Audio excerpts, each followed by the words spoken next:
Hello guys, welcome to my YouTube channel. तो ये है गणित की राजन सीरीज़ की बुक यूपी डीएलएड की 2025 के एग्ज़ाम की।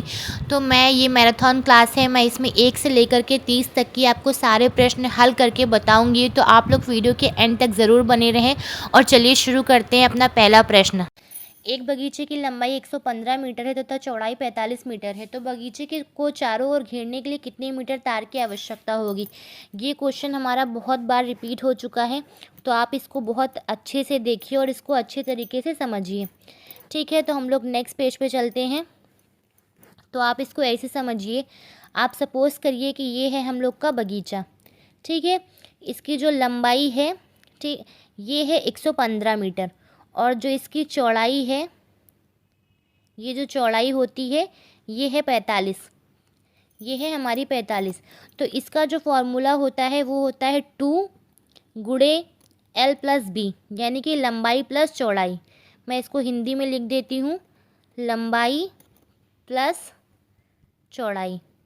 ठीक है, तो यहाँ पर यहाँ पर जब भी ये जो ब्रैकेट का निशान होता है तो यहाँ पर हमेशा गुणे का निशान होता है, ये हिडन होता है ऐसे करके।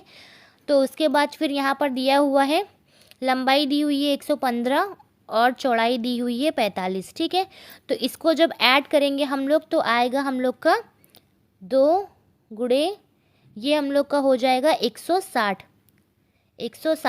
और जब 2 को गुणा करेंगे 160 से तो हम लोग का आंसर आएगा 320 मीटर, यानी कि इतने तार की आवश्यकता होगी हम लोग को पूरे बगीचे को घेरने के लिए।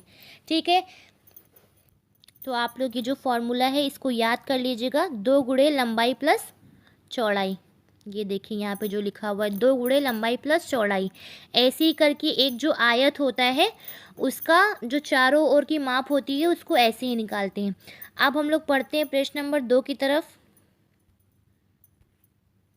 ठीक है, तो प्रश्न नंबर 2 जो है हमारा वो है, भुजाओं के आधार पर त्रिभुजों का वर्गीकरण कीजिए। ठीक है, तो भुजा यानी कि ये जो हम लोग का एक लाइन दिया हुआ है ये वाली, ठीक है ना,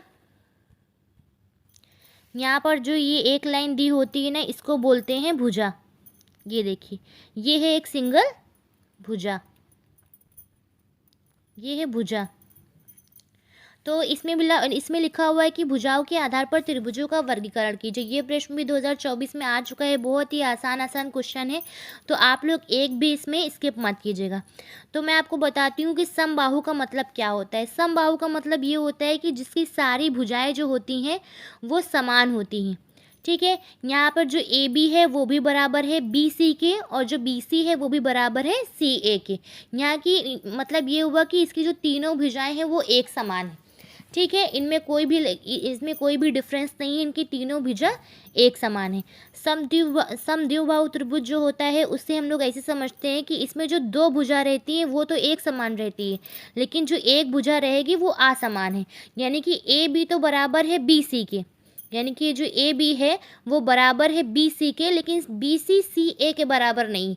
ये देखिए, ये जो भुजा है ना वो सी ए के बराबर नहीं है। तो यानी कि समद्विबाहु त्रिभुज में 2 भुजाएं समान होगी और एक भुजा असमान होगी। अब विषम बाहु को हम लोग समझते हैं, तो विषम बाहु में तीनों भुजाएं असमान होती हैं। ये जो तीनों भुजाएं होती हैं ये असमान होती है, ना ए बी बराबर है बी सी के और ना बी सी बराबर है सी ए के। ठीक है, तो हम लोग इसको ऐसे समझते हैं, समबाहु त्रिभुज में जो हम लोग की भुजाएं रहेंगी वो तीनों ही समान रहेंगी, मतलब ये वाली भुजा भी समान बराबर है, ये वाली भी बराबर है और ये वाली भी बराबर है।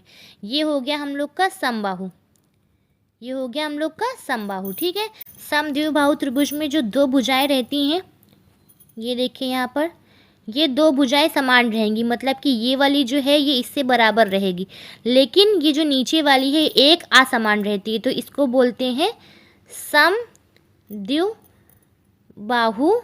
त्रिभुज। ठीक है, और विषम बाहु में ऐसा होता है कि विषम बाहु त्रिभुज में ऐसा होता है कि इसमें कि इसकी जो तीनों भुजाएं रहती हैं, इसकी जो तीनों भुजाएं रहती हैं वो असमान रहती है, यानी कि ना ये इसके बराबर है और ना ये इसके बराबर है। तो ये हम लोग का हो गया विषम बाहु त्रिभुज। ठीक है, तो आप ये तीनों नोट कर लीजिए कि इन लोगों में क्या क्या फ़र्क होता है, इन तीनों त्रिभुजों में क्या क्या फ़र्क होता है। यहाँ पर देखिए, ये जो यहाँ पर लिखा हुआ है ये आपको अच्छे से देख लेना है। और ये इक्वेशन, ये जो यहाँ पर लिखा हुआ है ए बी बराबर बी सी बराबर सी ए, तो ये सब आपको एग्ज़ाम में ऐसे ही इसको समझ कर लिखना है। ठीक है, और ऐसे ही डायग्राम भी बनाना है, और 2 नंबर का जो क्वेश्चन है वो आसानी से आप सिक्योर कर सकते हैं। ये बहुत ही इजी क्वेश्चन है, इसमें ज़रा सा भी अगर आपको ज़रा सा भी डाउट लगे तो आप मेरे से वापस से पूछेगा, मैं आपको वापस से बताऊँगी। ठीक है, अब हम लोग अपने नेक्स्ट क्वेश्चन की तरफ बढ़ते हैं। नेक्स्ट क्वेश्चन जो हमारा है वो बहुत ही ज़्यादा इजी है। प्रश्न नंबर 3 है, एक दुकानदार ने 1500 का कोट 25% छूट देकर बेचा, तो बताइए कोट कितने में बेचा। तो यानी कि हम लोग ये पूरा इसका जो हल है वो दिया हुआ है, मैं आपको नए पेज पे बताती हूँ। यानी कि एक दुकानदार है, उसने कोट को 1500 रुपये की छूट देकर बेचा। तो सबसे पहले हम लोग 1500 का 25% कितना होता है वो निकाल लेंगे। ठीक है, तो प्रतिशत निकालने के लिए सिंपली आपको क्या करना है, 1500 लिखना है, गुणे परसेंट का मतलब हमेशा बटे में 100 आएगा, हमेशा बटे में 100 आएगा। ठीक है, परसेंट का हमेशा मतलब होता है हमेशा बटे में 100 आएगा। तो फिर ये बात आपको याद रखनी है, यहाँ से ये 2 ज़ीरो कट जाएंगे, बचेगा 15 गुणे 25, जिसको करने पे आएगा 375। यानी कि उस दुकानदार ने कितने रुपए की छूट दी, 375 रुपये की छूट दी। यानी कि 1500 रुपये का कोट था और उसने 375 रुपये छूट में दे दिए। तो उसने कोट कितने का बेचा, 1125 रुपये का उसने कोट बेचा। यहाँ पे देखिए आपको बिल्कुल मैंने आपको एकदम इजीली सॉल्व करके बता दिया है। आपको ऐसे लिखना है कि कोट के सबसे पहले इन लोगों ने निकाल लिया है कि 1500 का 25% कितना होता है। तो मैंने अभी आपको बताया है कि 1500 का 25% होता है हम लोग का 375 रुपये। यानी कि 375 रुपये का छूट उसने कोट में दिया। फिर कोट का विक्रय मूल्य, विक्रय का मतलब होता है बिक्री मूल्य, बिक्री मूल्य। यानी कि उसने कितने में बेचा, विक्रय मूल्य बराबर बिक्री मूल्य। ठीक है ना, तो उसने 1500 रुपये का कोट था और 375 रुपये की छूट दी, तो उसने 1125 रुपये में कोट को बेचा। तो आप इसको ये पूरा क्वेश्चन ऐसे ही मतलब उसका थ्योरी में लिखेगा। बाकी परसेंटेज निकालना मैंने आपको बता दिया है। परसेंटेज में हमेशा 25% का मतलब बटे में 100 आएगा। अगला जो प्रश्न नंबर 4 है वो है, दो संख्याओं का महत्तम समापवर्तक और लघुत्तम समापवर्तक क्रमशः 5 और 175 है। यदि दो संख्याओं का अनुपात 5:7 है तो बड़ी संख्या का मान बताओ। तो मैं आपको ये प्रश्न अगले पेज पे करके बताती हूँ। तो हम लोग मान लेते हैं कि वो जो दो संख्याएं हैं तो वो माना संख्या, वो जो एक जो संख्या है वो है 5x और जो दूसरी संख्या है वो है 7x। ठीक है ना, ये पहली संख्या हो गई और ये हो गई दूसरी संख्या। ठीक है, तो अब हम लोग पहली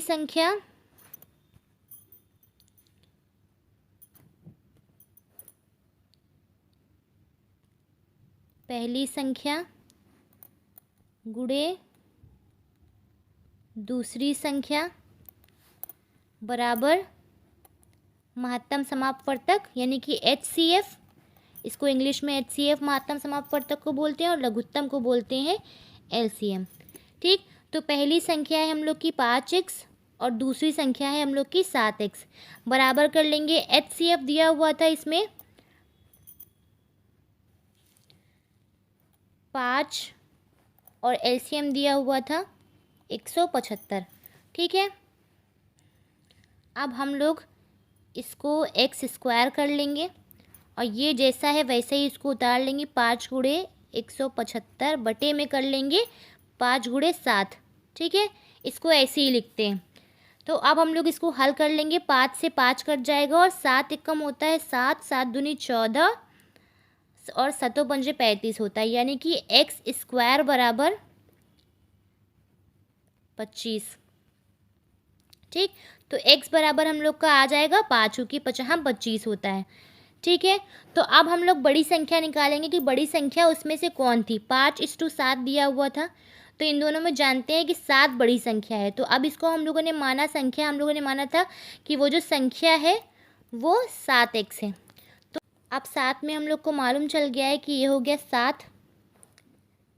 7 और x का मान हम लोग को मालूम चल गया है 5, तो ये आ गया 35। यानी कि जो बड़ी संख्या है वो कौन सी है, वो है हम लोग की 35। ये देखिए यहाँ पर नेक्स्ट पेज पे मैं आपको दिखाती हूँ। ये देखिए यहाँ पे वो संख्या, बड़ी संख्या कौन सी आई है, वो आई है 35। ठीक है ना, तो आप लोग इस क्वेश्चन को अच्छे से समझ लीजिए। अभी मैं आपको बहुत अच्छे से एक सेपरेट वीडियो में एलसीएम और एचसीएफ निकालना सिखाऊंगी, मतलब कि लघुत्तम समापवर्तक और महत्तम समापवर्तक। तो प्रश्न नंबर 5 है हम लोग का। प्रश्न नंबर 5 है, व्यंजक x² - 5x + 4 में से व्यंजक 3x² - 6x + 3 को घटाइए। 2024 में क्वेश्चन आ चुका है। तो मैं सबसे पहले व्यंजकों के घटाव के लिए आपको कुछ रूल बताती हूँ, तो वो आपको याद रखनी है। ठीक है ना, तो सबसे पहले व्यंजकों घटाव के लिए पहला रूल है कि अगर समान चिन्ह है, सपोज करिए ये माइनस है और अगला वाला भी माइनस है और इनमें घटाव करना है तो आपको प्लस करना है। ठीक है ना, और जब असमान चिन्ह है, सपोज करिए ये प्लस है और यहाँ पर माइनस है और इनमें घटाव करना है तो आपको माइनस करना है। ये 2 रूल आपको याद रखने हैं। ठीक है ना, फिर उसके बाद बढ़ते हैं अपने क्वेश्चन की तरफ। तो हम लोग का जो क्वेश्चन है वो है x² - 5x + 4। ठीक है ना, फिर उसके बाद 3x² - 6x + 3।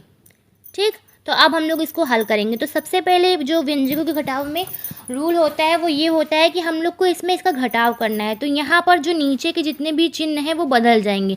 तो ये प्लस का 3x² है, ये हो जाएगा हम लोग का माइनस। ठीक है ना, ये माइनस का 6x है, यहाँ पे कर देंगे हम लोग प्लस, और ये प्लस का 3 है, ये हो जाएगा हम लोग का माइनस। अब इसको हल करते हैं। इसमें आप देखिए यहाँ पे माइनस का चिन्ह है और ऊपर है प्लस का। ठीक है ना, तो माइनस प्लस यानी कि असमान चिन्ह है, तो हम लोग को घटाव करना है। तो 3x² में से x² को घटाएंगे तो आएगा 2x², और माइनस का चिन्ह बड़ा है तो हम लोग यहाँ पे माइनस लगाएंगे। ठीक है ना, क्योंकि अब इससे कोई मतलब नहीं कि यहाँ पे पहले कौन सा चिन्ह था, अब माइनस का, इसलिए हम लोग माइनस लगाएंगे। ठीक है, फिर आगे बढ़ते हैं। तो यहाँ पर प्लस इसलिए आएगा क्योंकि ये जो बड़ी संख्या है उसमें बड़ी संख्या में प्लस लगा हुआ है। तो अब देखें यहाँ पे प्लस है और ये माइनस है, तो यहाँ पर भी हम लोग क्या करेंगे, घटाव करेंगे। तो ये आ जाएगा 6 में से 6x में से 5x को घटाएंगे तो आएगा x। उसके बाद देखिए यहाँ पे हम लोग प्लस का साइन लगा देंगे क्योंकि 4 बड़ा है हम लोग का। फिर उसके बाद माइनस करेंगे, मतलब माइनस का ये देखिए असमान चिन्ह है, यहाँ पे माइनस है और ऊपर प्लस है, इसलिए हम लोग घटाव करेंगे। तो 4 में से 3 को घटाएंगे तो हम लोग का 1 आएगा। तो ये हो गया हम लोग का आंसर। यहाँ पे देखिए आंसर हम लोग का क्या आया है, 2x - 2x² + x + 1। तो इसको व्यंजकों के घटाव को ऐसे ही हम लोग को सॉल्व करना है। उम्मीद है आप लोग को समझ में आ गया होगा। तो हम लोग बढ़ते हैं अपने नेक्स्ट प्रश्न की तरफ। प्रश्न नंबर 6 है हमारा, विजातीय व्यंजक किसे कहते हैं। उत्तर है, विजातीय व्यंजक वह व्यंजक होता है जहाँ चर का मान अलग अलग हो या फिर चर की घात अलग अलग हो। तो यहाँ पे देखिए व्यंजक 2 प्रकार के होते हैं। व्यंजक 2 प्रकार के होते हैं, एक होता है सजातीय, सजातीय होता है, और एक होता है विजातीय, विजातीय।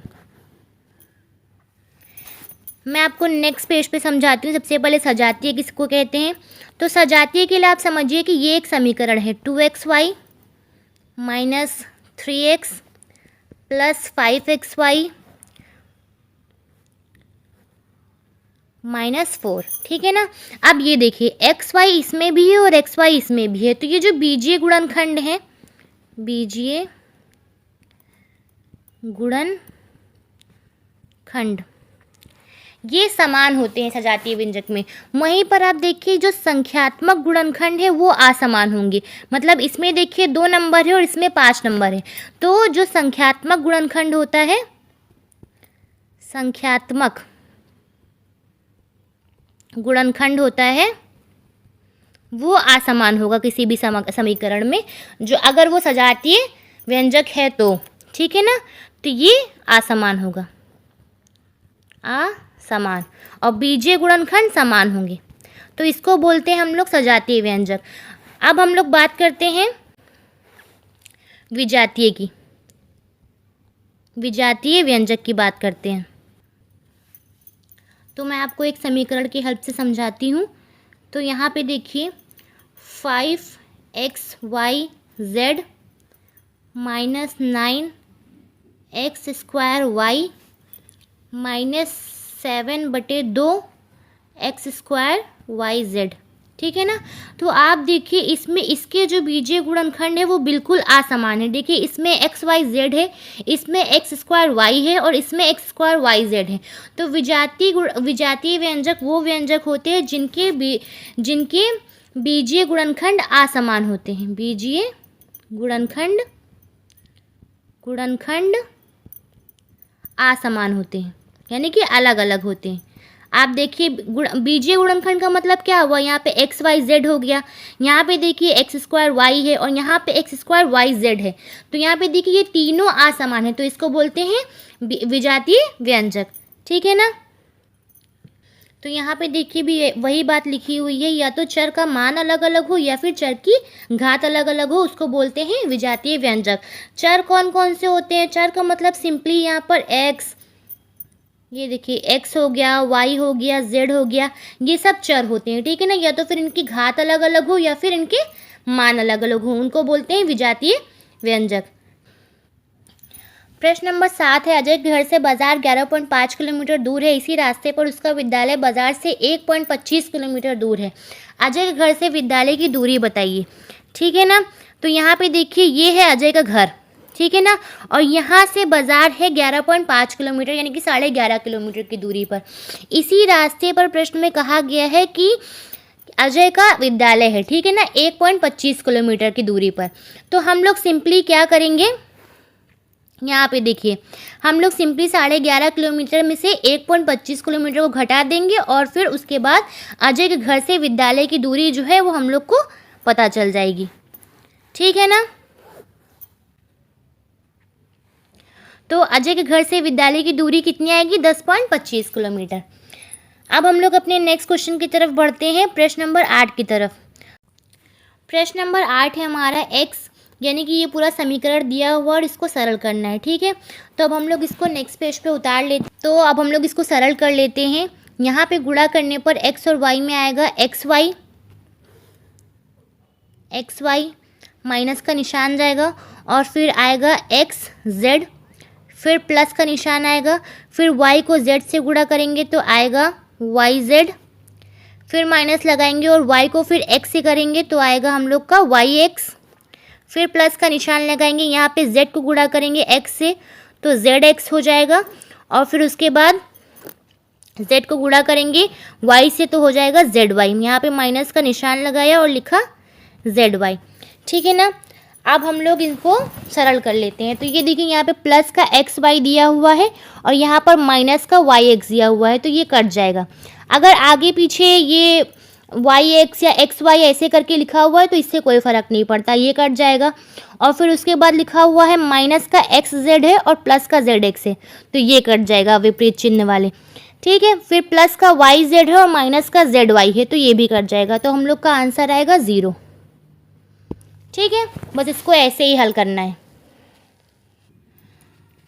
यहाँ पे देखिए ब्रैकेट के बाहर हमेशा प्लस का निशान था, इसलिए कोई भी चिन्ह बदले नहीं। अगर माइनस का होता तो फिर हम लोग के चिन्ह बदल जाते, ठीक है ना। तो ये 0 आंसर आ गया। अब हम लोग नेक्स्ट क्वेश्चन की तरफ बढ़ते हैं। ये देखिए यहाँ पर आ रहा है हम लोग का 0 आंसर। अब देखिए अगला प्रश्न है, प्रश्न नंबर 9।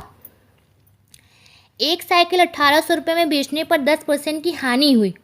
एक साइकिल 1800 रुपये बेची, 1800 रुपये में बेची गई तो 10% की हानि हुई। साइकिल का क्रय मूल्य बताइए, ठीक है ना।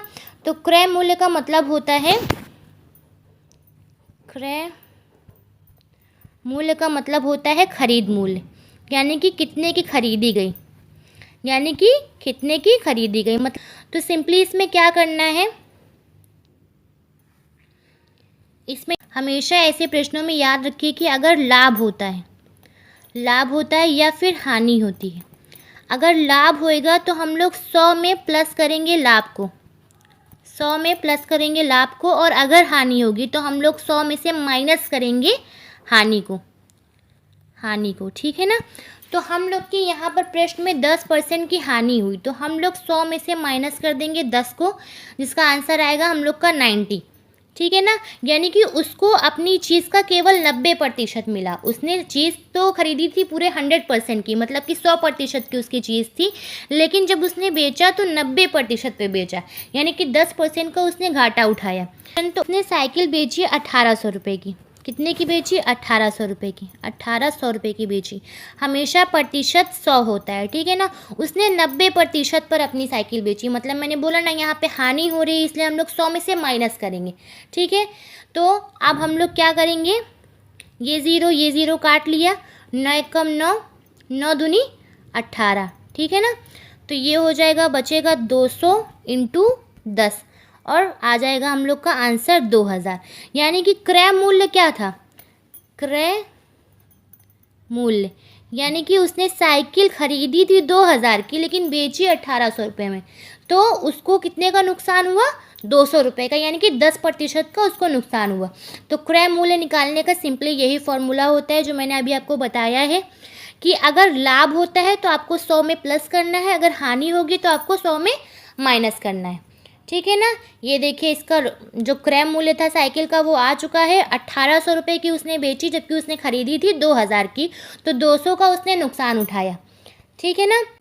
तो यहाँ पे देखिए इन लोगों ने भी बिल्कुल सेम तरीके से किया, 1800 गुणे 100 बटे में 90 इज इक्वल्स टू 2000, मतलब कि 2000 रुपये साइकिल का क्रय मूल्य था। प्रश्न नंबर 10 है, एक परीक्षा में 75% बच्चे उत्तीर्ण हुए, यदि परीक्षा में 1500 बच्चे बैठे हों तो कुल कितने बच्चे अनुत्तीर्ण हुए।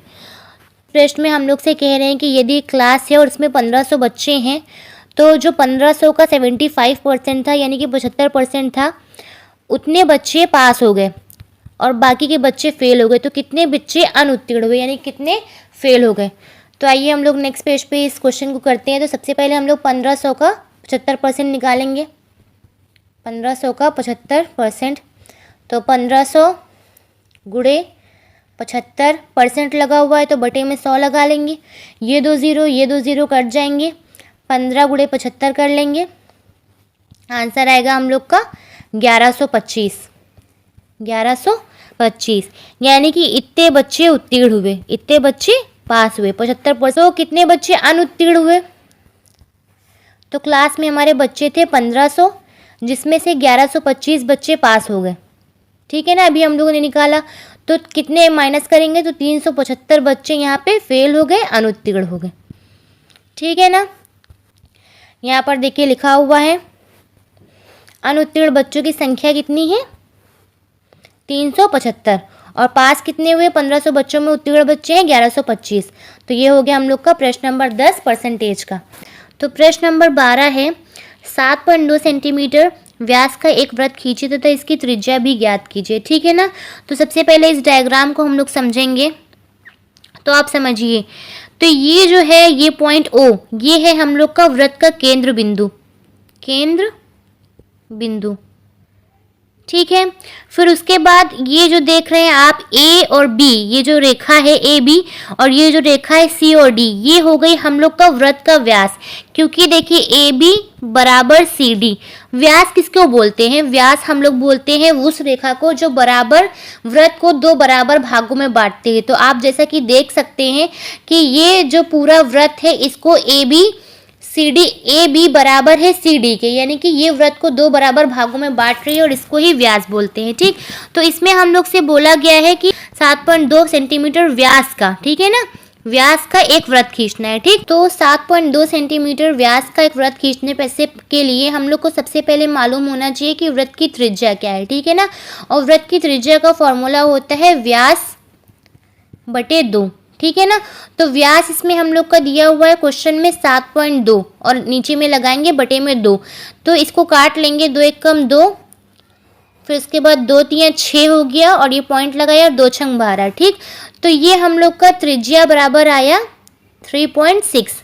ठीक है ना, तो अब हम लोग प्रकार की सहायता से सपोज करिए कि मैंने यहाँ पर अपने प्रकार को पॉइंट रखा, ये ओ मान लेते हैं, और यहाँ से लेके 3.6 स्केल पर नापा। ठीक है ना, और फिर इसकी मदद से एक पूरा हम लोगों ने वृत्त खींचा। ठीक है ना, तो ये जब हम लोग इसको पूरा नापेंगे तो ये पूरा हो जाएगा हम लोग का 7.2।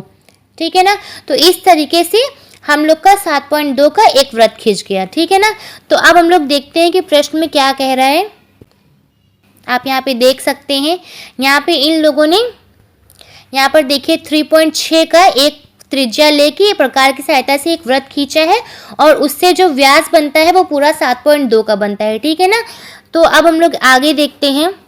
आगे देखिए यहाँ पे लिखा हुआ सर्वप्रथम प्रकार खुलकर 3.6 सेंटीमीटर दूरी लेकर एक बिंदु O को केंद्र मानकर वृत्त खींचते हैं जिसमें AB बराबर CD is equal to 7.2 centimetre है। ठीक है ना, जब हम लोग ये वृत्त बनाएंगे तो व्यास का मतलब ये हुआ कि ये जो व्यास रहता है ये इसको 2 बराबर भागों में बांटेगा। ठीक है ना, तो ये जो अगर पॉइंट मान लेते हैं ये O है तो 3.6 अगर इधर है तो 3.6 इधर होएगा, तभी तो ये पूरा 7.2 होएगा। ठीक है ना, और 7.2 जब ये हो जाएगा तो ये वृत्त को 2 बराबर भागों में बांट देगा। ठीक है ना, तो इस तरीके से हम लोग इसको समझेंगे।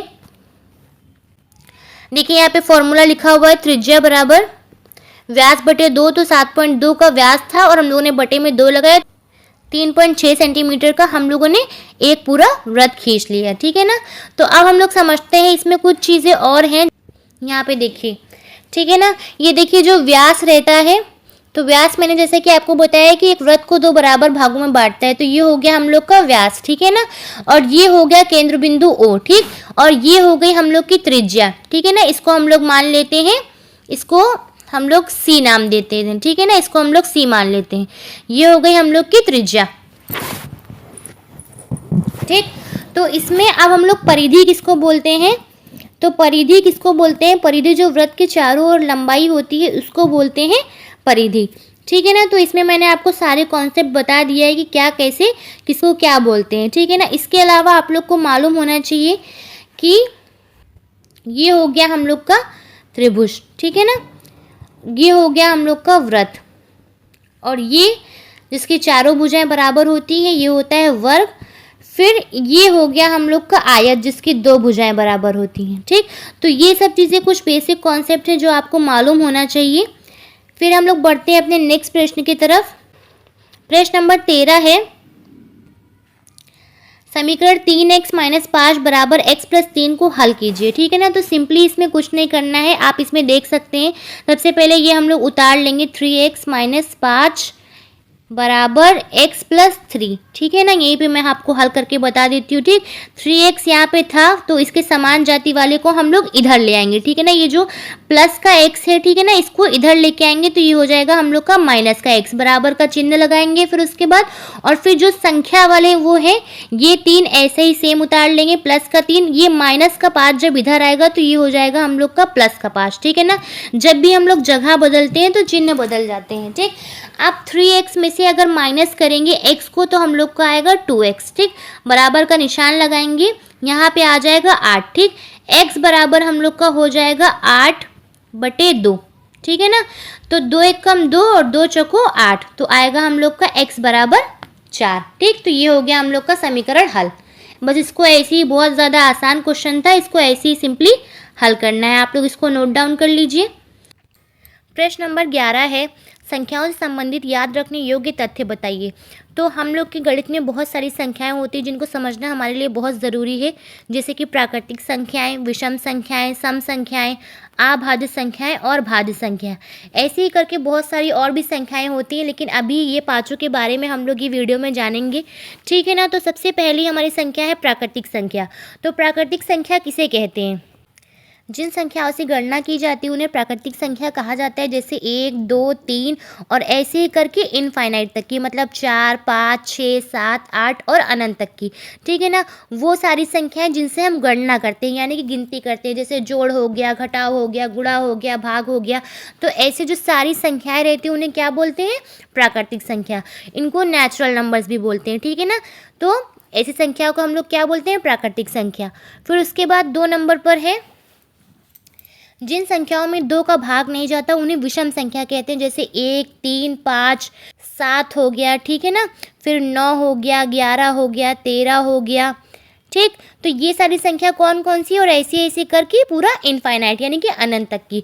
तो ये सारी संख्या वो संख्याएं होती हैं जिनमें 2 का भाग नहीं जाता है। ठीक है ना, अगर हम लोग 17 को डिवाइड करने की कोशिश करेंगे 2 से, भाग करने की कोशिश करेंगे 2 से, तो ये 2 से कभी भी 17 डिवाइड नहीं होगा। क्यों? क्योंकि 2 के पहाड़े में कभी भी 17 नहीं आता है।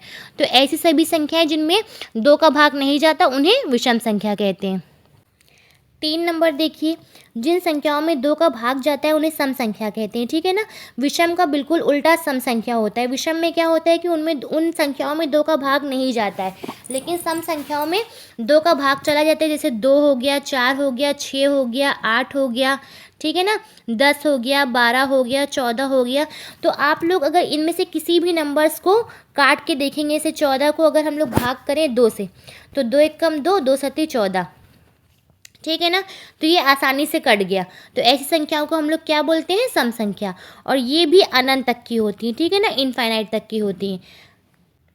फिर चौथे नंबर पर देखिए, जो संख्या एक या स्वयं के अलावा किसी से विभाजित नहीं होती उन्हें अभाज्य संख्या कहते हैं। ठीक है ना, तो इसमें एग्जाम्पल लिखा हुआ, जैसे 2 हो गया, 3 हो गया, 5 हो गया, 7 हो गया, 13 हो गया, 17 हो गया, 19 हो गया। ठीक है ना, फिर उसके बाद 23 हो गया। तो ये सारी संख्याएं कैसी संख्याएं? ये तो या तो फिर एक से कटेंगी, एक से विभाजित होंगी, या तो फिर अपनी स्वयं संख्या से। सपोज करिए आप यहाँ पर 5 को ले लीजिए। ठीक है ना, तो 5 को या तो फिर हम लोग 1 से डिवाइड कर सकते हैं कि 1 कम 1, 1 पंजे 5 हो सकता है। ठीक है ना, या तो फिर 5 खुद अपने 5 के टेबल में ही आएगा, 5 के पहाड़े में ही आएगा, और किसी के भी पहाड़े में 5 नहीं आएगा। ठीक है ना, या तो ये 1 के पहाड़े में आ सकता है 5, या तो फिर खुद अपने पहाड़े में 5 आएगा। तो ऐसी संख्याओं को क्या बोलते हैं? अभाज्य संख्या। अगर हम लोग 7 नंबर को लेते हैं तो इसमें देखिए 7 भी कैसा नंबर है? 7 या तो फिर 1 में आएगा, 1 के पहाड़े में आएगा, या तो फिर खुद 7 अपने पहाड़े में आएगा। तो ऐसी संख्याओं को क्या बोलते हैं? जो केवल 1 के पहाड़े में आएंगी, या तो फिर खुद अपने पहाड़े में आती, ऐसी संख्याओं को अभाज्य संख्या बोलते हैं। फिर 5 देखिए, जो संख्या 1 के अलावा अन्य संख्याओं से पूरी विभाजित होती हैं उन्हें भाज्य संख्या कहते हैं। ठीक है ना, मतलब कि ऐसी संख्याएं जो 1 से कट जाएंगी, 1 से भी कट जाएंगी, और साथ साथ अन्य पहाड़ों से भी कट जाएंगी। ठीक है ना, तो इसमें कौन कौन सी संख्याएं आती हैं? ठीक है ना, तो इसमें आती है 1 हो गया, 4 हो गया, 6 हो गया, 8 हो गया, 9 हो गया, यहाँ पे 10 हो गया। फिर उसके बाद कौन सी संख्या हो गई? 12 हो गया। तो हम लोग इसको ऐसे समझते हैं। ठीक है ना, आप सपोज करिए 12 नंबर लीजिए। ठीक है ना, तो 12 कैसे संख्या है? 12 1 के टेबल में भी आ जाएगा, यानी कि 1 के पहाड़े में आ जाएगा। फिर उसके बाद 12 को अगर हम लोग विभाजित करेंगे तो ये 2 के पहाड़े में भी आ जाएगा, फिर ये 6 के पहाड़े में भी आ जाएगा, और फिर उसके बाद ये अपने पहाड़े में भी आ जाएगा। साथ साथ 3 के पहाड़े में भी 12 आता है। तो मतलब भाज्य संख्या वो संख्या होती हैं जो 1 से भी कट जाएंगी और साथ साथ और भी दूसरी संख्याओं से कट जाएंगी। ठीक है ना, तो ऐसी संख्या को हम लोग क्या संख्या बोलते हैं? भाज्य संख्या। ठीक है, उम्मीद है आप लोग को समझ में आ गया होगा। फिर 6 देखिए, बड़ी से बड़ी संख्या जितने अंकों की पूछी जाए उतनी बार 9 लिखकर बनाई जाती है। ठीक है ना, यूपी डीएलएड में ये बहुत बार एग्जाम में क्वेश्चन पूछा जा चुका है फर्स्ट सेमेस्टर में।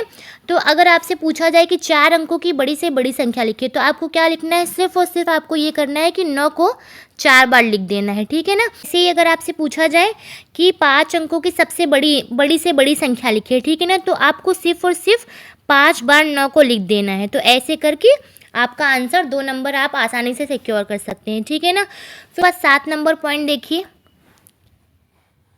7 नंबर है, छोटी से छोटी संख्या जितने अंकों की पूछी जाए 1 के आगे शेष शून्य लिखकर बनाई जाती है। ठीक है ना, तो इसमें पूछा गया है कि आप सपोज करिए कि 5 अंकों की छोटी से छोटी संख्या हम लोग को लिखनी है। ठीक, तो आपको सबसे पहले 1 लिख देना है और उसके बाद बाकी 4 0 लगा देना है। तो ये 5 अंकों की छोटी से छोटी संख्या आपकी बन गई। ये बहुत ही ज़्यादा ईजी है और बार बार एग्जाम में पूछा भी जाता है। ठीक है ना, तो प्रश्न नंबर 14 में कह रहे हैं कि x+5² का यहाँ पे मान ज्ञात करना है, ठीक है ना। तो हम लोग इसको नेक्स्ट पेज पे करते हैं। तो सबसे पहले हम लोग लिख लेते हैं यहाँ पे x+5 और इसकी घात यहाँ पर दी हुई है 2, यानी कि x+5 का होल स्क्वायर, ठीक है ना।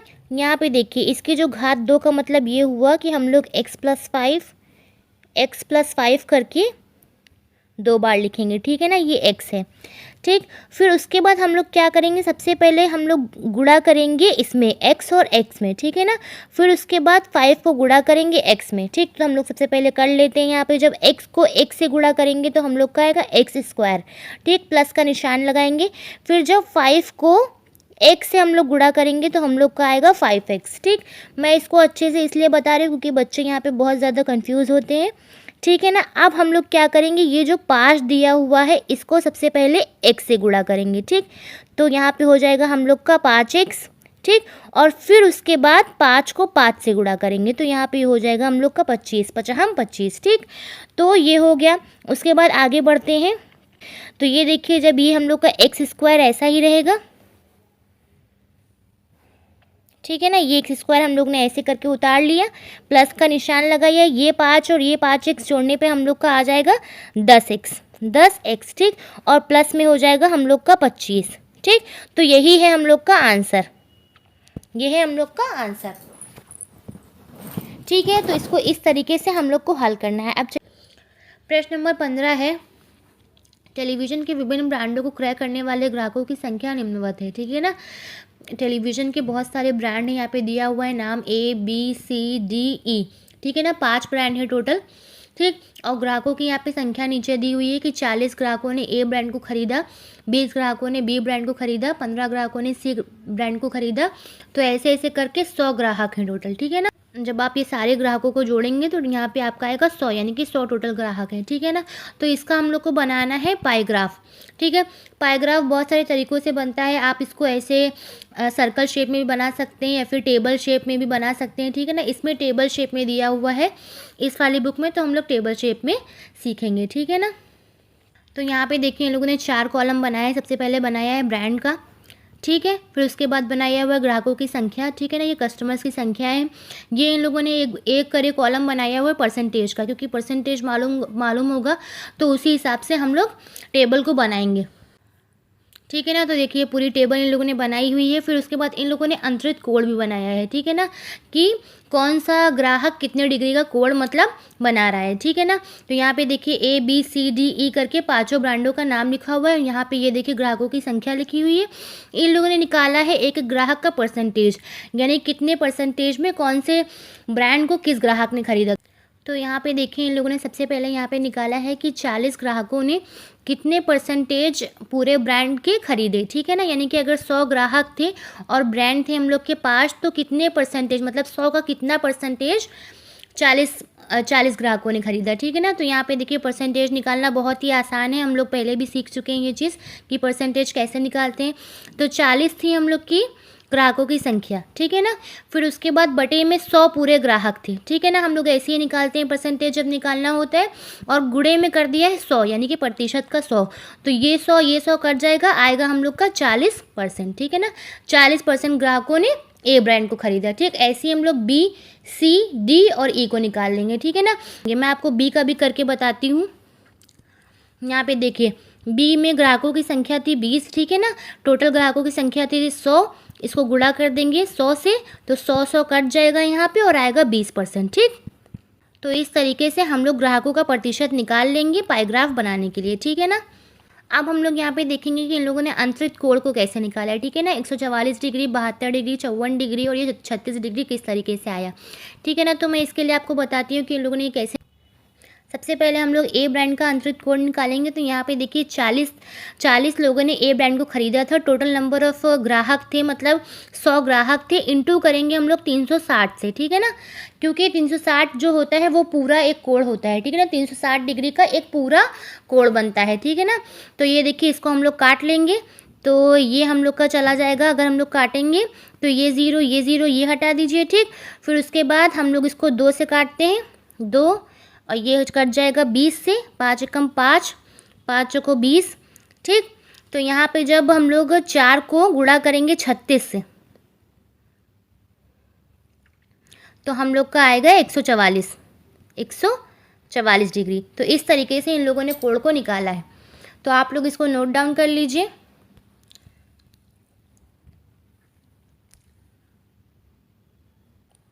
तो यहाँ पे देखिए नोट करके लिखा हुआ है पाई चार्ट बनेगा कंप्यूटर के MS वर्ड सॉफ्टवेयर से, ठीक है ना। इन लोगों ने बोला है कि यहाँ पे जो पाई चार्ट बनेगा वो कंप्यूटर से। तो मैं आपको एक रफ तरीके से बता रही हूँ कि कैसे बनता है पाई चार्ट।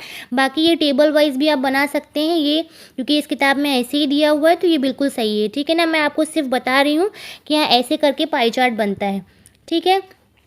तो यहाँ पे देखिए ये है हम लोग का पाई चार्ट, इसको ही पाई चार्ट बोलते हैं। ये क्या है हम लोग का पाई चार्ट, ठीक है ना। ऐसे करके पाई चार्ट बनाते हैं, ठीक। इसमें जिसका डेटा सबसे ज़्यादा रहता है उस हिसाब से हम लोग इसको पूरा विभाजित कर देते हैं, ठीक है ना। जैसा कि आप लोग को देखने से पता चल रहा होगा, ये है हम लोग का A ब्रांड का, ठीक है ना। इन्होंने 144 डिग्री का कोण बनाया था, ठीक। ये है हम लोग का B ब्रांड का, ये हो गया हम लोग का 72 डिग्री का कोण। फिर उसके बाद जो C और D इन लोगों ने 54 डिग्री का कोण बनाया था, 54 डिग्री का। और जो E था हम लोग का ब्रांड, उसने बनाया था यहाँ पे 36 डिग्री का कोण। तो इस तरीके से हम लोग का पाई चार्ट बनता है, ठीक है ना। तो आप लोग इसको भी आप देख सकते हैं कि इस तरीके से पाई चार्ट आपका बनता है, ठीक है। फिर उसके बाद हम लोग देखते हैं, यहाँ पे देखिए ये पूरा प्रश्न हल हो चुका है, ठीक है ना। मैंने आपको बता दिया है कि प्रतिशत कैसे निकालते हैं, अंतरित कोण कैसे निकालते हैं। अगर आपको नहीं समझ में आए तो आप एक बार कमेंट करके मुझसे वापस से पूछ सकते हैं, ठीक। तो प्रश्न नंबर 16 है, एक व्यक्ति ने अपनी आय का 1/4 भाग व्यक्तिगत खर्च में, 1/2 भाग घरेलू खर्च में तथा 1/5 भाग बच्चों की शिक्षा पर व्यय कर दिया, तो उसके पास कितना भाग बचा, ठीक है ना।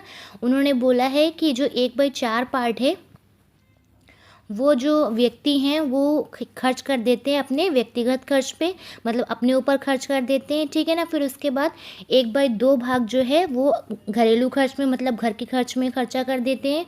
फिर उसके बाद बता रहे हैं कि 1/5 भाग जो है वो बच्चों की शिक्षा पर खर्चा कर देते हैं।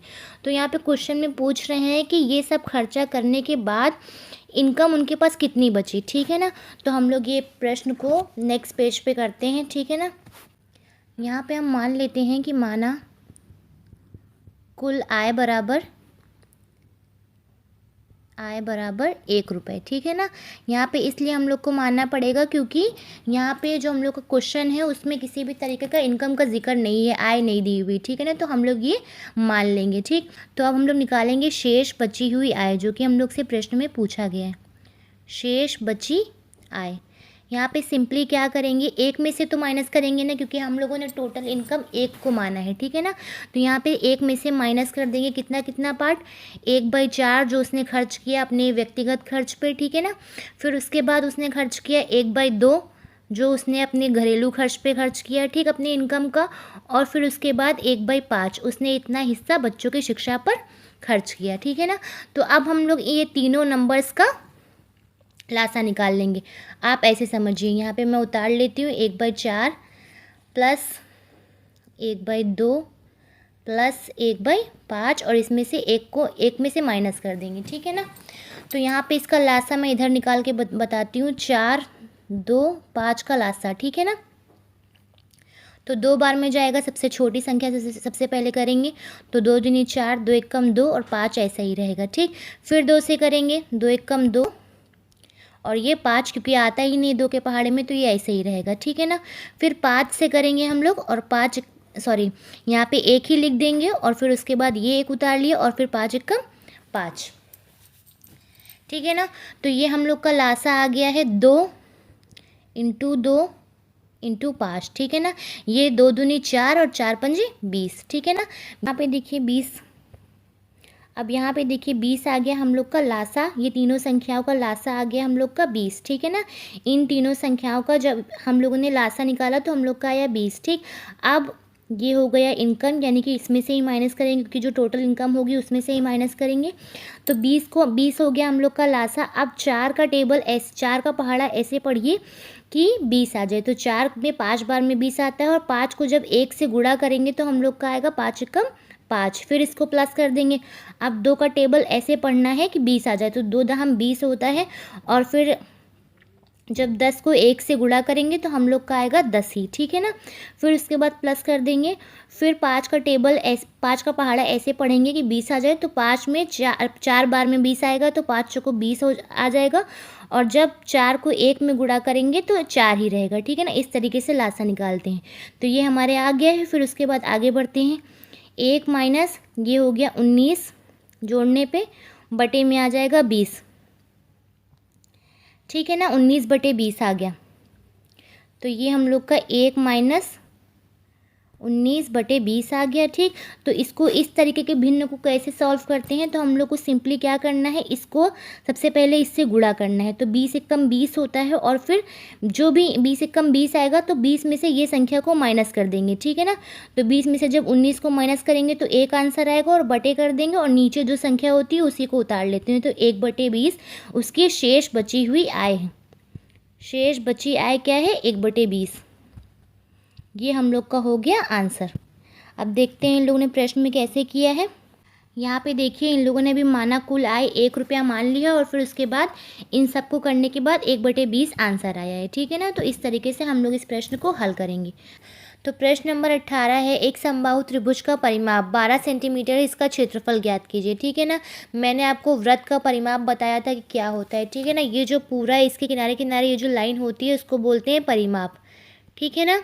इसको क्या बोलते हैं परिमाप, ठीक। उसी तरीके से अगर हम लोग त्रिभुज यानी कि समबाहु त्रिभुज के परिमाप की बात करेंगे, समबाहु भी मैंने आपको बताया था, ऐसा त्रिभुज जिसकी तीनों भुजाएं क्या होती हैं, बराबर होती हैं, ठीक है ना।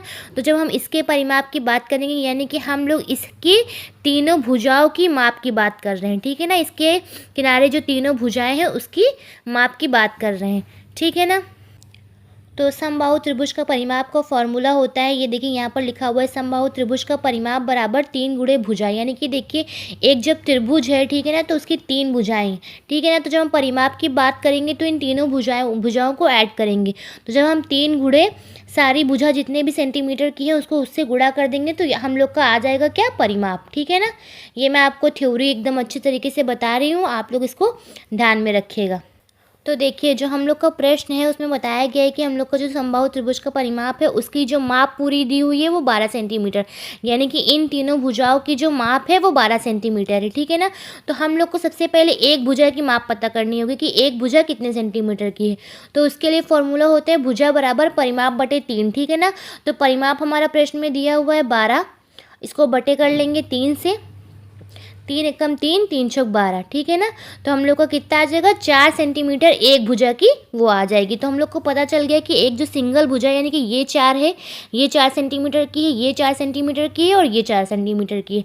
और इस तरीके से हम लोग का जो त्रिभुज का परिमाप बना वो बना है हम लोग का 12 सेंटीमीटर का, ठीक है ना। अब हम लोग निकाल लेते हैं समबाहु त्रिभुज का क्षेत्रफल, ठीक। √3/4 गुणे भुजा स्क्वायर, ठीक है ना। ये होता है हम लोग का समबाहु त्रिभुज का क्षेत्रफल का फॉर्मूला, ठीक है ना। तो हम लोग रख देंगे, जैसे ऐसा हम लोग को भुजा का तो मालूम चल गया है कि एक भुजा जो है उसकी वो 4 सेंटीमीटर की है, ठीक। तो जब हम लोग √3 को हल करेंगे तो हम लोग का आएगा 1.73, ठीक है ना। ये पूरा √3 जो अंडर रूट कैसे निकालते हैं ये एक मैं अलग वीडियो में आपको करके बताऊंगी। तो ये हम लोग का आया 1.73, इसको बटे में करेंगे 4, भुजा का स्क्वायर दिया हुआ, यानी कि हम लोग को 2 बार 4 लिखना पड़ेगा, यानी कि 1 गुणे 4 और फिर गुणे 4, ठीक है ना। अब यहाँ पे हम लोग क्या करेंगे, ये 4 से कट जाएगा तो हम लोग का बचेगा केवल 1.73 गुणे 4 बचेगा, ठीक।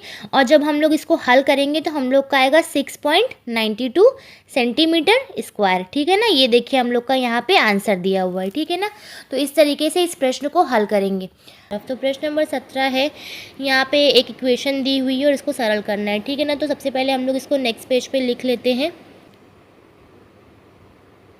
121 16 माइनस, फिर ये वाला ब्रैकेट है 14 माइनस 3, फिर उसके बाद 9 माइनस 6, देन फिर और उसके बाद ऐसे करके, ठीक है ना।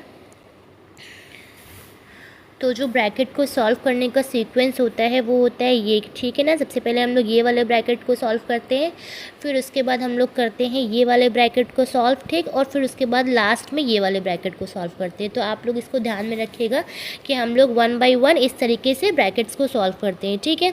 तो हम लोग बढ़ते हैं अपने प्रश्न की तरफ।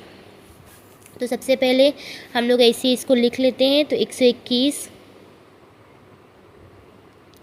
माइनस 16, फिर ये वाला 14 माइनस 3, ठीक है ना। तो सबसे पहले हम लोग ये वाले ब्रैकेट को सॉल्व करेंगे, तो 9 में से 6 को माइनस करेंगे तो आएगा हम लोग का 3, ठीक। फिर उसके बाद ये सब ऐसे ही लिख देंगे। फिर उसके बाद 121 माइनस 16, और फिर उसके बाद 14, अब ये माइनस, फिर 3 गुणे 3 हो जाएगा, ठीक है ना। और फिर उसके बाद ये वाला ब्रैकेट एंड देन फिर क्लोज, ठीक। फिर उसके बाद 121 माइनस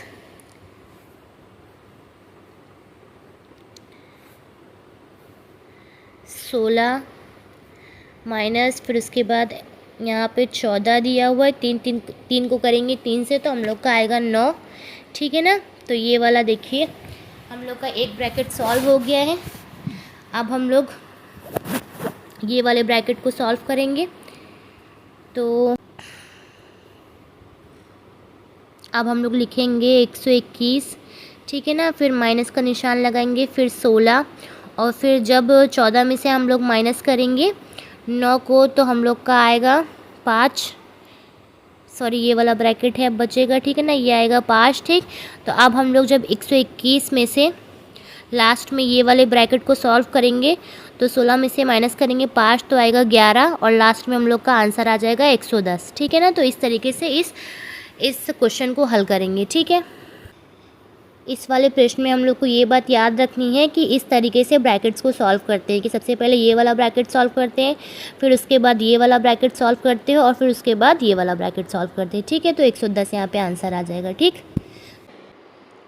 प्रश्न नंबर 20 है 8 मीटर लंबाई तथा 2 मीटर चौड़ाई वाले आयत का क्षेत्रफल 1 वर्ग के क्षेत्रफल के बराबर है, वर्ग का परिमाप ज्ञात कीजिए, ठीक है।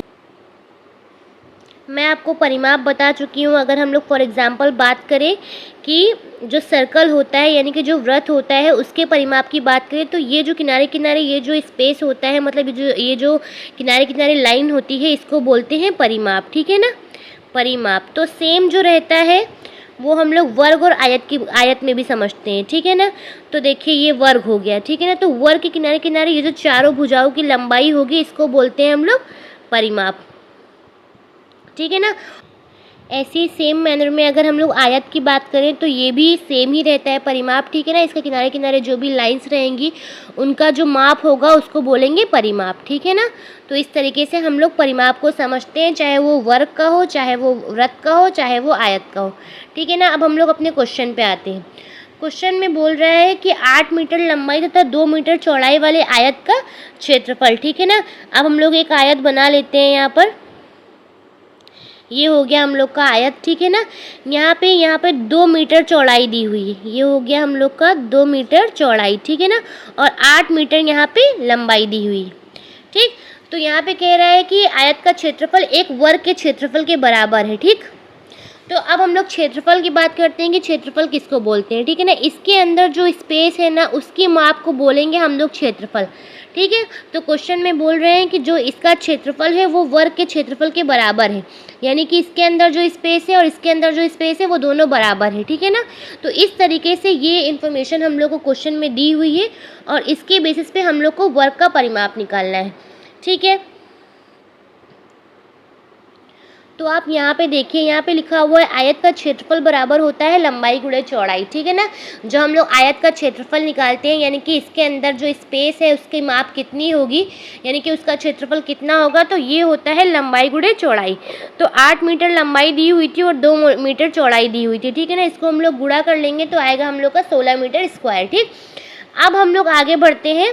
वर्ग का क्षेत्रफल, ठीक है ना। इसमें पहले से हम लोग का क्वेश्चन में दिया हुआ था कि जो आयत का क्षेत्रफल है वर्ग के क्षेत्रफल के बराबर है, और हम लोग को क्षेत्रफल पता चल गया है कि ये है हम लोग का 16 मीटर स्क्वायर, ठीक। तो ये अब हम लोग को मालूम चल गया है। तो इस तरीके से हम लोग वर्ग की एक भुजा निकालेंगे, ठीक है ना। वर्ग की भुजा निकालेंगे, यानी कि ये जो सिंगल भुजा है उसकी माप निकालेंगे। ठीक, तो इसका फॉर्मूला होता है, लेट मी क्लियर दिस, इसका फॉर्मूला होता है, यहाँ पर देखिए, क्षेत्रफल को अंडर रूट में रखेंगे। ठीक है ना, तो क्षेत्रफल हम लोग का 16 था, तो जब हम लोग इसको हल करेंगे तो 4 चौक 16 होता है और इस तरीके से ये 4 मीटर आएगा। ठीक, अब हम लोग इसी तरीके से वर्ग का परिमाप निकालेंगे कि वर्ग का परिमाप यानी कि चारों भुजाओं की लंबाई क्या थी। ठीक, तो वर्ग का परिमाप में सिंपली क्या करते हैं, 4 गुणे भुजा इसका फॉर्मूला है, तो 4 और ये गुणे 4, मतलब कि जो हम लोग की भुजा आई थी, वर्ग की भुजा वो 4 थी, तो 4 मीटर को हम लोग इससे गुणा कर देंगे और हम लोग का आंसर आ जाएगा 16 मीटर। ठीक है ना, तो इससे उम्मीद है आपको समझ में आ गया होगा। अगर आपको समझ में नहीं आया है तो आप लोग कमेंट कर सकते हैं और मुझसे फर्दर इसके बारे में पूछ सकते हैं। तो प्रश्न नंबर 21 हम लोग का यहाँ पर दिया हुआ है, तो यहाँ पे सरल कीजिए, सरलीकरण का ये क्वेश्चन है। ठीक है ना, यहाँ पे इक्वेशन दी हुई है, तो मैं ये आपको नेक्स्ट पेज पर करके बताती हूँ। सबसे पहले हम लोग प्रश्न को उतार लेंगे। -12 बटे में दिया हुआ है 30, ठीक है ना, प्लस दिया हुआ है 3/5, 3/5 ये 3 है हम लोग का। ठीक, प्लस दिया हुआ है 8/10। ठीक, अब हम लोग इसको हल कर लेंगे। ठीक, सबसे पहले हम लोग क्या करेंगे, 30, 5 और 10 का लासा निकालेंगे। ठीक, तो मैं इधर आपको निकाल के बता रही हूँ 30, 5 और 10 का लासा। यहाँ पे जगह थोड़ी कम है, प्लीज़ मेरी राइटिंग को थोड़ा अवॉइड कीजिएगा। तो ये सबसे पहले छोटी संख्या से जाएगा तो ये 15 बार में चला जाएगा, 15 दूना 30 होता है। ठीक, फिर उसके बाद 5 तो कटेगा नहीं, फिर ये 5 बार में कट जाएगा। ठीक, अब हम लोग 5 से इसको काटेंगे बिकॉज वो नियरेस्ट नंबर है। ठीक, तो हम लोग का यहाँ पे हो जाएगा 5 × 15, ये एक बार में गया, ये एक बार में गया, एंड देन फिर हम लोग इसको 3 से काट लेंगे। ठीक, तो ये हो गया। अब हम लोग का आ गया यहाँ पे लासा 2 × 5 × 3। ठीक, तो 2 पंजी 10 और 10 या 30, तो यहाँ पे हम लोग का लासा आ गया है 30। ठीक है ना, इसको गुणा करने पर हम लोग का लासा आ गया है 30। तो अब हम लोग क्या करेंगे, इसको 30, तो यहाँ पे 30 तो एक ही बार में जाएगा, तो ये हम लोग का ये 12 पूरा हम लोग यहाँ पे लिख लेंगे। ठीक है ना, माइनस का 12, फिर उसके बाद प्लस करेंगे। ठीक, ये 5 के पहाड़े को 6 बार पढ़ने पर हम लोग का 30 आ जाएगा। ठीक है ना, और 6 को गुणा करेंगे हम लोग 3 से, तो यहाँ पे हम लोग का आंसर आएगा 18। ठीक है ना, 6 × 18 होता है। ठीक, फिर उसके बाद 10 के पहाड़े को पढ़ेंगे तो 3 बार में 30 आएगा। ठीक, तो 3 ये, फिर उसके बाद यहाँ पे गुणा कर देंगे 3 से, तो 8 × 24 होता है। ठीक, तो अब हम लोग इसको फर्दर सॉल्व कर लेते हैं। ठीक, तो ये हम लोग का हो गया -12, फिर उसके बाद प्लस 18 में प्लस करेंगे 24 को, तो हम लोग का आंसर आएगा प्लस का 42। ठीक, बटे में हम लोग 30 कर देंगे। ठीक, अब इसको एग्जैक्ट इधर ऐसे उतार लेंगे, -12 + 42 बटे में है हम लोग का 30। ठीक है ना, अब इसको किस तरीके से करेंगे, माइनस और प्लस का चिन्ह बन के बनता है हम लोग का माइनस। ठीक है ना, minus plus is equals to minus. ठीक, तो यहाँ पे हम लोग का आंसर आएगा 30। ठीक, क्योंकि प्लस का निशान बड़ा है तो प्लस का 30 आएगा। ठीक, और बटे में भी 30 आएगा, तो ये एक बार में कट जाएगा और एक है हम लोग का आंसर। ठीक है ना, उम्मीद है आप लोग को समझ में आ गया होगा। प्रश्न नंबर 22 है, संख्या 7, 8, 9, 6, 5, 4, 3, 0, 1 में अंकों का स्थानीय मान ज्ञात कीजिए, संख्या को शब्दों में भी लिखिए। ठीक है ना, इसमें 2 प्रश्न पूछ रहे हैं। सबसे पहले पूछ रहे हैं कि ये जो संख्या है इसका स्थानीय मान बताइए, यानी कि एक एक संख्या कौन से स्थान पर उसका कितना मान है ये बताना है सबसे पहले हमें, और फिर उसके बाद हमें उसी संख्या को, यानी कि इस संख्या को हम लोग को लिखना है शब्दों में। ठीक है ना, तो स्थानीय मान जैसा कि शब्द से ही पता चलता है कि कौन सी संख्या का कौन से स्थान पर कितना मान है। सपोज करें यहाँ पर 1 लिखा हुआ है तो यहाँ पर 1 का कितना मान होगा, यहाँ पर 6 लिखा हुआ है तो 6 का एक संख्या में कितना मान होगा, यहाँ पे 7 लिखा हुआ है तो 7 का एक संख्या में कितना मान होगा। तो इस तरीके से हम लोग स्थानीय मान को समझेंगे। तो यहाँ पे देखिए कितनी आसान तरीके से इस प्रश्न को हल करके बताया गया है, स्थानीय मान के प्रश्न को। तो सबसे पहले इन लोगों ने पूरी संख्या को एक ब्रैकेट वाइज लिख लिया है ताकि बच्चों को ईजिली समझ में आ जाए, और फिर लाइन में ये पूरी संख्या लिख ली है। ठीक है ना, और उसके बाद उनका सीक्वेंस वाइज उनका स्थानीय मान बताया। जैसे यहाँ पे देखिए सबसे पहले इन लोगों ने संख्या को उतारा है 7, 8, 9, 6, 5, 4, 3, 0, 1। ठीक है ना, फिर उसके बाद इन लोगों ने देखिए ये 1 जो है इकाई इकाई के मान पे आ रहा है, फिर 0 जो है वो दहाई के स्थान पर आ रहा है, 3 जो है वो सैकड़े पर है, और इस तरीके से यहाँ तक कि 10 करोड़ तक संख्या गई है, ठीक है ना। तो हम लोग को मालूम है कि सीक्वेंस क्या होता है, इकाई, दहाई, सैकड़ा, हज़ार, 10,000, लाख, 10 लाख, करोड़ और 10 करोड़, ठीक है ना। तो इस तरीके से हम लोग इसका स्थानीय मान पता करेंगे, ठीक है ना। तो यहाँ पे देखिए, यहाँ पे लिखा हुआ है 1 का स्थानीय मान इकाई के स्थान पर है, 0 का स्थानीय मान दहाई के स्थान पर है, फिर 3 का स्थानीय मान सैकड़े के स्थान पर है। यानी कि यहाँ पे देखिए 1 की वैल्यू कम है, ठीक है ना, क्योंकि ये इकाई के स्थान पर है। फिर उसके बाद जब हम लोग इसको 3 को देखेंगे तो इसको 3 से जब गुणा करेंगे 100 से, तो ये हम लोग का 300 हो जाएगा। उसी तरीके से जब हम चौथे स्थान पर पहुँचेंगे तो 4 को गुणा करेंगे 1000 से, तो इसका मान 4000 हो जाएगा। और इस तरीके से संख्याओं का स्थानीय मान और उनकी वैल्यू बढ़ती चली जाएगी, ठीक है ना। तो मैं आपको इसको दूसरे पेज पे करके बताती हूँ। तो यहाँ पे देखिए ये है हम लोग की वो संख्या, ठीक है ना। इसको हम लोग इस तरीके से उतार लेंगे, ठीक है ना। 7, 8, 9 और फिर उसके बाद 6, 5, 4, 3, 0, 1, ठीक है ना। 1 ये हम लोग का हो गया 1, ठीक है ना।